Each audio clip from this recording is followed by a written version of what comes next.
Históricamente, el Ártico era una barrera, no una ruta.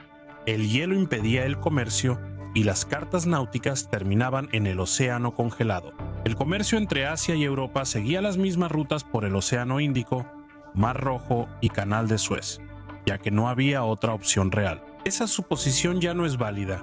En las últimas décadas, el hielo marino del Ártico en verano ha disminuido drásticamente. La cobertura de hielo al final del verano es de unos 4 millones de kilómetros cuadrados, casi 40% menos que en los años 80. Ese cambio no solo modificó los gráficos climáticos, también abrió un nuevo corredor en la parte superior del mundo, lo que China notó al principio.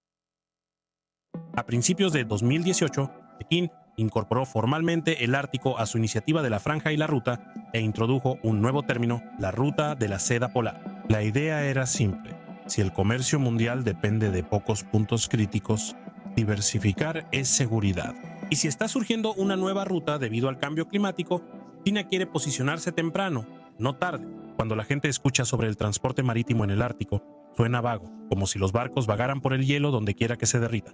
Pero no funciona así. Existen rutas específicas con reglas geográficas definidas y control político, y entender esas rutas explica por qué el enfoque de China permanece firmemente fijado en una de ellas. La Ruta Marítima del Norte, o NSR, es la más importante. Se extiende por la costa norte de Rusia, desde el mar de Barents hasta el estrecho de Bering. Desde ahí los barcos van al Pacífico rumbo a China, Japón o Corea del Sur. A menudo escucharás otro término, el Paso del Noreste, que es una etiqueta geográfica más amplia utilizada por los geógrafos en la práctica. Cuando gobiernos y navieras hablan de operaciones reales, se refieren a la Ruta Marítima del Norte. Existe también el Paso del Noroeste, que cruza las islas árticas de Canadá. Se ve atractivo en un mapa, pero en realidad tiene aguas poco profundas, canales estrechos, infraestructura limitada y disputas legales sobre soberanía. El transporte marítimo comercial casi no lo utiliza. China lo analiza, pero no lo usa como base para sus planes. Al hablar del comercio ártico se refiere solo a eso, la ruta marítima del norte de Rusia, y aquí está la razón por la que esa ruta existe ahora. En verano, el hielo del Ártico se retira y deja aguas navegables en gran parte de la costa rusa. La zona occidental cerca de Noruega casi no tiene hielo por las corrientes cálidas del Atlántico, mientras que la oriental sigue congelándose en invierno. Pero durante los meses de verano, el hielo se adelgaza lo suficiente para que los barcos de carga de clase polar, a menudo con apoyo de rompehielos, puedan pasar. Se forma un corredor estacional de julio a octubre, permitiendo tránsito comercial. Fuera de ese tiempo, el hielo bloquea el paso rápido. Esa estacionalidad explica por qué la ruta no creció rápidamente. El envío depende de horarios. La logística global evita la incertidumbre, así que un camino útil solo parte del año debe ofrecer ventajas claras, y en teoría las tiene. El camino ártico es más corto que la ruta de Suez para el noreste de Asia. De Shanghái a Rotterdam, la distancia se reduce en aproximadamente 2.500 millas náuticas desde Japón. El recorte puede superar las 4.000 millas náuticas. Menor distancia implica menos combustible, días en el mar y costos. Sin embargo, la geografía es solo parte de la historia. A diferencia de Suez o Panamá, la ruta marítima del norte no es un canal internacional, sino una vía nacional controlada por Rusia. Las embarcaciones extranjeras requieren permiso, seguir normas rusas y frecuentemente escoltas de rompehielo. Moscú controla el acceso, el tráfico y la respuesta a emergencias en la ruta. China lo acepta. Pekín no desafía la autoridad rusa, sino que actúa dentro de ese marco, ya que el acceso es más importante que la propiedad. Esa realidad política es una razón de la ruta de la seda polar. No es un todos contra todos en el hielo que se derrite. Es un corredor estrecho, estatal, que se abre brevemente cada año y en el que China apuesta a largo plazo pese a sus límites. ¿Por qué China quiere involucrarse tan pronto si la ruta sigue siendo difícil y estacional? El interés de China en el Ártico parece extraño, ya que no tiene costa, población ni historia en la región polar. En la última década ha invertido miles de millones, construido rompehielos, se unió a instituciones árticas y creó un concepto comercial para una ruta que opera solo unos meses al año. Eso te dice que no se trata de ganancias a corto plazo, sino de seguridad comercial a largo plazo. La economía de China depende del transporte marítimo. Aproximadamente el 90% de su comercio por volumen se mueve por mar, y la mayor parte de ese comercio pasa por un pequeño número de puntos estratégicos. Malaca, Babel, Mandeb y el Canal de Suez están lejos de China y dominados por la Marina de Estados Unidos. Para Pekín, esto es una vulnerabilidad ante interrupciones comerciales, guerras, sanciones, bloqueos o accidentes como el del Ever Given. China lo resiente de inmediato. La ruta ártica brinda distancia de la presión geopolítica. Los barcos en la ruta marítima del norte evitan el sudeste asiático, Océano Índico, Medio Oriente y Mar Rojo, sin piratería, filas en canales ni pasos estrechos que congelen el comercio global. Eso por sí solo hace que la ruta sea atractiva, incluso si solo funciona parte del año. Luego está la cuestión de los números. Los costos de envío dependen totalmente de la distancia y el tiempo. Un viaje de Shanghái a Rotterdam por el Canal de Suez normalmente toma de 35 a 45 días. En condiciones favorables del Ártico, el viaje puede durar unos 25 días o menos en los mejores casos. Menos días reducen consumo de combustible, costos de tripulación y aceleran la rotación de inventario. En 2021, COSCO Shipping de China hizo varios viajes por el Ártico y ahorró miles de toneladas de combustible comparado con la ruta sur. Esos ahorros son importantes, pero el transporte marítimo es solo una parte. China también considera el Ártico un corredor de recursos. El Ártico ruso tiene grandes reservas de gas, petróleo y minerales, y China ya participa activamente. Tiene el 30% del proyecto Yamal LNG, uno de los mayores desarrollos energéticos árticos, y financia gran parte de su infraestructura. Los buques cisterna LNG ahora viajan de Siberia a China por el Ártico cada verano y a veces en invierno. Esa energía depende de los barcos. Al impulsar el transporte marítimo en el Ártico, China asegura sus líneas de suministro de recursos y refuerza su diplomacia. China logró ser observador en el Consejo Ártico en 2013, integrándose al principal foro de cooperación en la región. Desde entonces ha financiado estaciones de investigación, expediciones científicas y estudios sobre el clima polar. En teoría es ciencia, en la práctica genera presencia, experiencia y legitimidad. China empezó a invertir en rompehielos hace 20 años. Antes no tenía ninguno, pero ahora sí. Opera rompehielos modernos y planea sumar más, incluso con propulsión nuclear.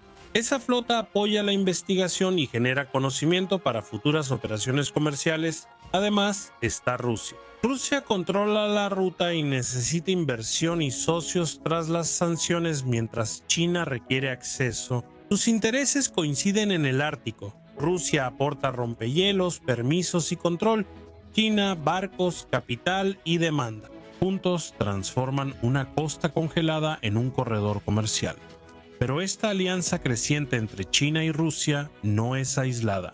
Y luego está Estados Unidos. Desde la perspectiva estadounidense, la ruta ártica rara vez se trata como una historia de transporte marítimo. Se trata como una historia de poder. Durante años, las rutas comerciales clave pasaron por regiones donde la influencia de Estados Unidos definió la seguridad directa o indirectamente. El estrecho de Malaca, el Océano Índico, el Mar Rojo y el Canal de Suez integran un sistema que Estados Unidos ayudó a estabilizar. El sistema funciona, pero concentra el riesgo si el comercio depende de pocos corredores. Interrupciones, viajes, accidentes, conflictos regionales o presión política pueden afectar toda la economía global. La ruta ártica modifica esto al crear un corredor independiente de canales estrechos, rutas saturadas o puntos de estrangulamiento. Por eso Washington ve el transporte marítimo en el Ártico desde una perspectiva estratégica más que puramente económica.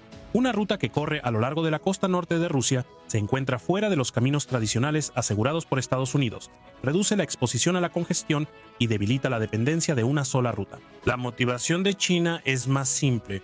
No desafía la soberanía ni impulsa presencia militar en el Ártico. Acepta las leyes vigentes, reconoce la autoridad rusa en la ruta del Mar del Norte y opera con permisos, regulaciones y escoltas de rompehielo. Ese enfoque muestra participación, no confrontación. La ruta de la seda polar no está diseñada para reemplazar los corredores existentes, sino para asegurar que cuando ocurran interrupciones ya existan alternativas. En ese sentido, la estrategia ártica de China no se trata de desafiar a Estados Unidos, sino de prepararse para un mundo donde la geografía comercial ya no se comporta como antes. Aunque en el mapa la ruta ártica parece simple, En realidad, es de los entornos más exigentes para el transporte marítimo comercial. El hielo es el principal problema, pero no el único. Incluso en verano, el hielo ártico no se derrite parejo. Hay áreas de agua junto a bloques de hielo a la deriva. El viento y las corrientes pueden devolver el hielo a zonas que antes estaban despejadas. Las imágenes satelitales ayudan, pero la incertidumbre permanece. Por eso la mayoría de los barcos en la ruta marítima del norte todavía dependen de escolta rompehielo. Rusia tiene la mayor flota de rompehielos del mundo, con barcos de propulsión nuclear que atraviesan metros de hielo. Estos barcos no solo despejan caminos, también controlan el flujo del tráfico. Si el hielo empeora, los convoyes reducen la velocidad o se detienen.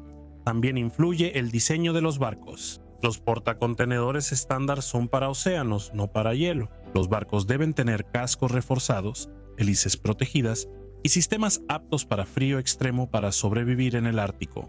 Los barcos de clase de hielo son más caros de construir y operar, y para muchas navieras ese costo supera los ahorros estacional. El clima complica más. En el Ártico hay niebla repentina, vientos fuertes y tormentas rápidas que reducen la visibilidad de golpe. Las olas en el Ártico sin hielo pueden ser como las del Atlántico Norte, pero aquí hay menos margen de error. Antes, la comunicación era un problema. Los satélites tradicionales fallan en latitudes altas y la falta de cobertura hacía riesgosa la navegación en el Ártico.